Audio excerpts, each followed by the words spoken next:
Hey everybody, Ben here from the Bonehead podcast, and welcome to Blood Bowl Formations Undead Setups.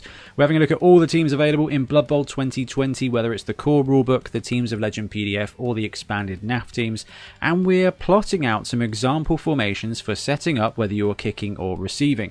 So there are some really good formations out there that are generic. We've done those in videos. What we're looking at now is specifically what you can get away with and why when it comes to some of your positionals. So especially when we're looking at the Undead team, the movement's on the downside but the strength is on the upside, so there may be a clever way, a clever thing to do with a couple of your setups here to get you a little bit more advantage. So if you are playing with Undead or playing against them and you want to get a little bit of an insight into how they're going to set up and why, this video should help you out.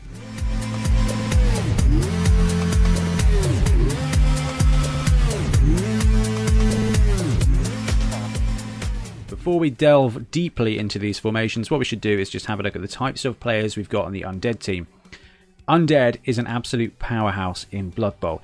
Even from the straight up beginning at 1 million, you should get a ton of positionals to do stuff, okay? You've got whites here, you've got 2 whites, we've got 2 ghouls, and we've got 2 mummies. As your team's going to develop, your whites are going to get better skills, your mummies are going to get better skills, and you're probably going to pick up a few extra ghouls. On defense, most of the time I'd recommend 2 ghouls is probably enough. If a white is out, for example, then sub a third one in if you've got one.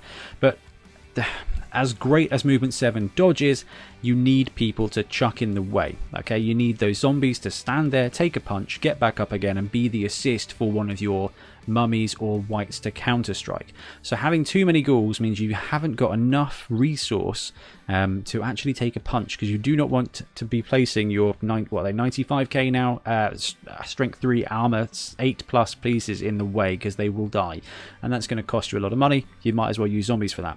So we're going to look at the anchor defense first of all. So the anchor defense is normally used against a medium to slow team, okay? Humans without catchers, a team of movement 6 majority or less. And the reason for that is because 1, 2, 3, 4, 5, 6, 7. Okay, this is realistically where they can get to. You've got whites, you've got ghouls here in that back row that are going to be protected, that can counter strike and have enough movement to do so. Slower teams aren't going to project particularly fast.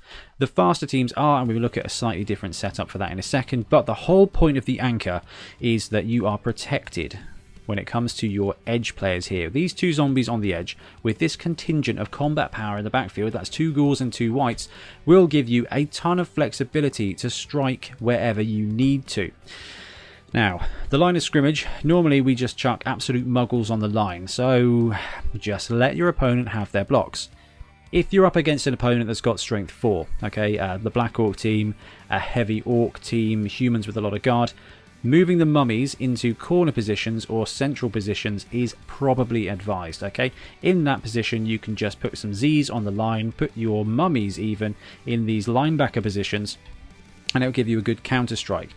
I like putting the mummies on the line against a medium team though, okay? If you are up against just another undead team, a slow team, any team that doesn't have a ton of guard, if they want to get profitable blocks against your mummies, it's going to have to come from here, and it's going to need a ton of supports. And where we've got these zombies here, they cannot put players here, so they cannot get enough supports. They'll have to have a strength 4 piece there with 2 assists there to get a 2-die block on a mummy. That's 3 players versus 1. And the mummies have armor 10 anyway.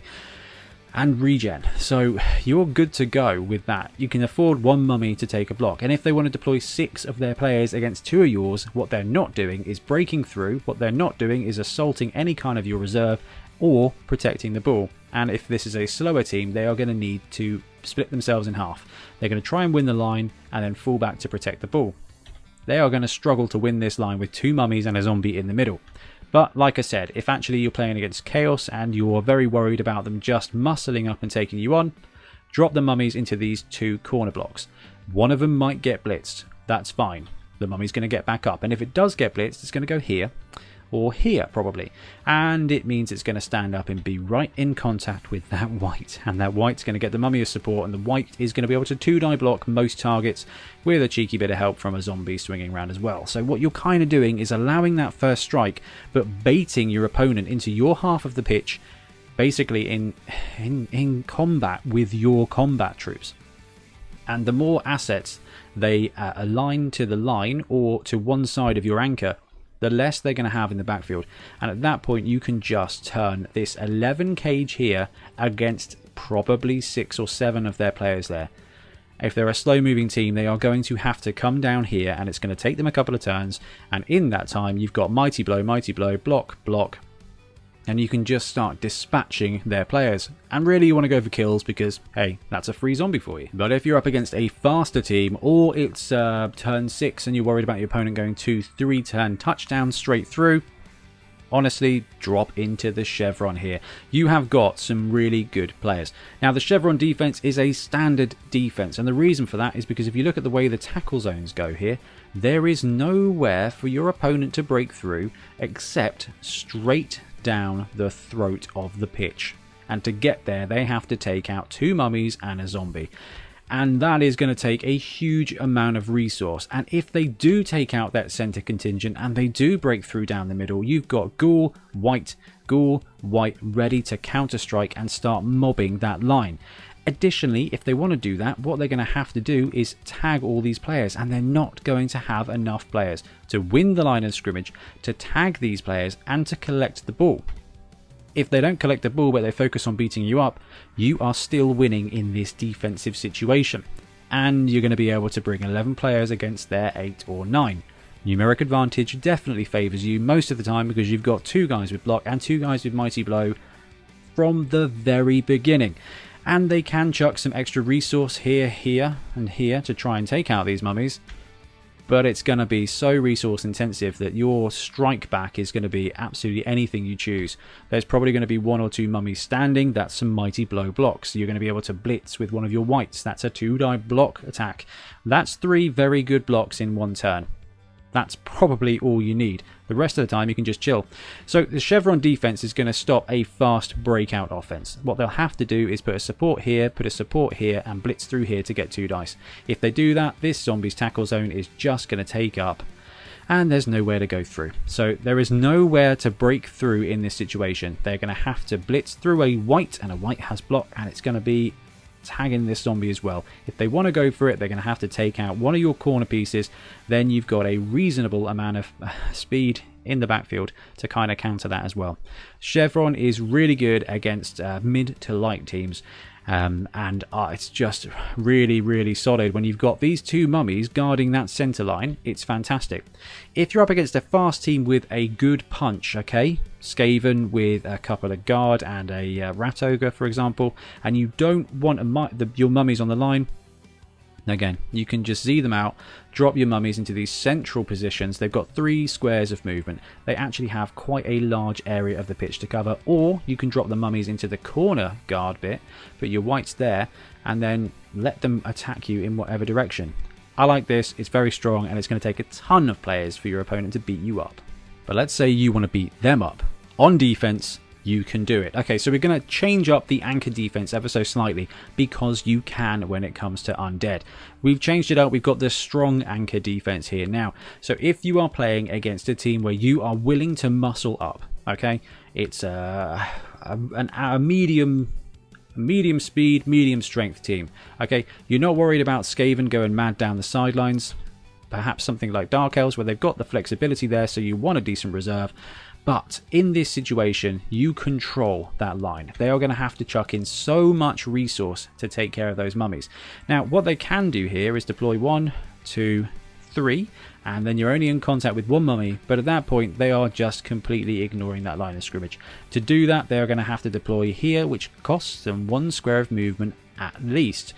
You're going to get at least 1 good mummy block, potentially a mummy blitz, and then you've got these areas here. And if your opponent is deploying deeper, they are less likely to be able to come up here and commit to tagging the sides of your anchor defense. So by deploying heavy on the line, what you're essentially doing is challenging your opponent at that point. They can either go 7 players on the line, which helps you because there's less of a contingent to collect the ball, or they just give you the line of scrimmage. And if they give you the line of scrimmage, they also give you 1 square, and that 1 square can be the difference between a touchdown and not. You're going to get at least 1 mummy block. The other thing you can do if you really want to bait them is mummies on the edge here and 3 zombies in the row. That way, I don't think there's actually any way they can deploy without giving 1 or 2 mummies a block. Basically, however you feel comfortable. Mummies in the middle means that zombies can take a 2-die block on the edge, but your mummies are going to be fully protected. Mummies on the edge means that they can get a 2-die block against your mummy, but you are going to get a chance to hit them back as well. So strong anchored defense. If you're willing to muscle up, you've still got 2 ghouls and 2 wights in the backfield. Pretty good defense. But it's time to score touchdowns now with the Undead team. So like before, we're going to assume you've got 2 ghouls, 2 wights, and 2 mummies here. We're start 5-5-1.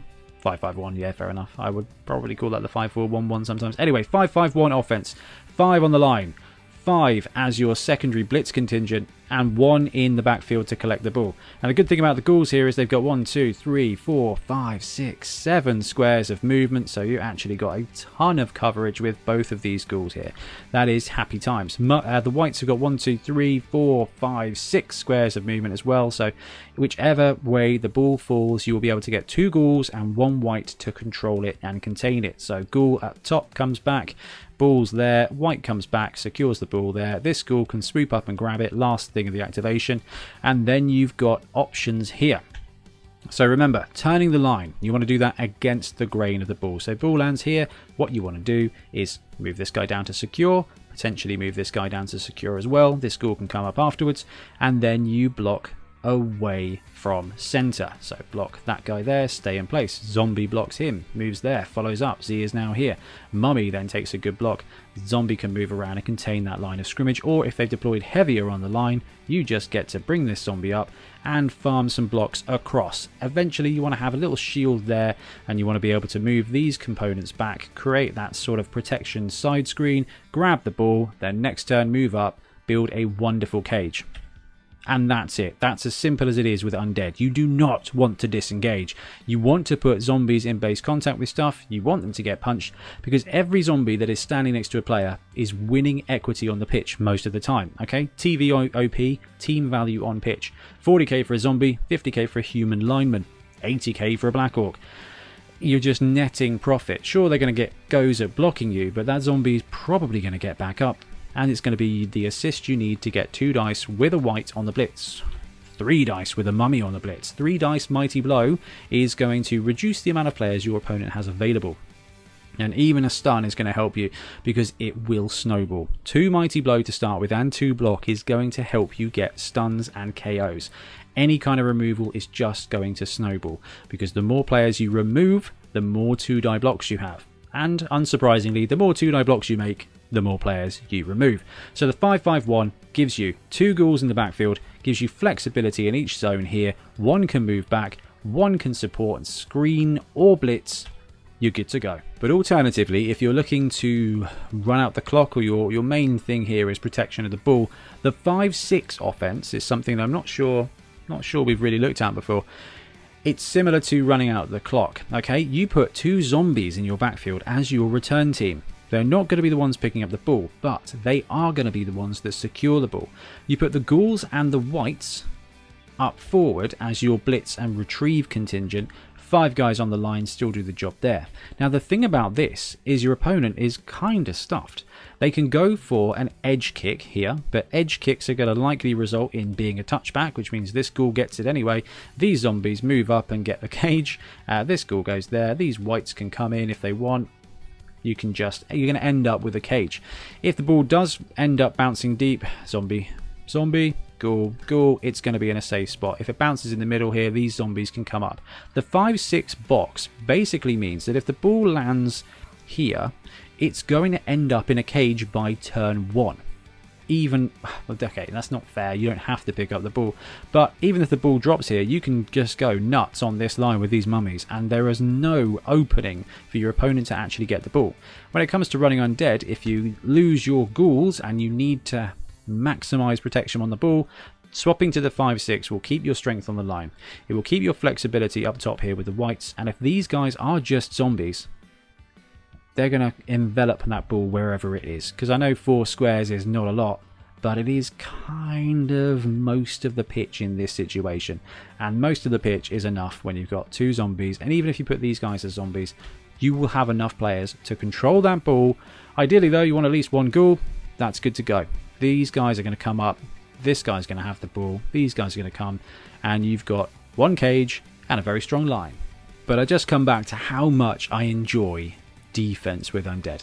You do not have the agility return game that other teams have, but what you do have is a very, very competent front line and a bunch of positionals that are really flexible. The whites are essentially movement busted human blitzers with regen. The ghouls are strength 3 dodgers with general access. These guys become block mighty blow, block guard pieces. These guys become blodgers very, very quickly. And your mummies in 2020 can just save up. You can get guard, it's going to help a little bit. Or you can just save up and get block. I know it's going to take a little while, but when you're armor 10 plus and you have regeneration, you have that time. And that is going to be really gnarly when you start brewing up these undead teams, because you are going to end up with a ton of capable zones and a ton of zombies to go with it. Anyway guys, thank you very much for watching. Please go play some Undead now. Love Undead, really good starter team actually, and as you can see, ton of flexibility. Absolutely love it. We'll be back soon with more Blood Bowl content. Happy blocking. Thanks very much for watching. We really appreciate your support. If you want to support the show even further, please like and subscribe. It really helps us out. Or come and join us in our Patreon, link below, where you get early access to our content and monthly competitions. See you later.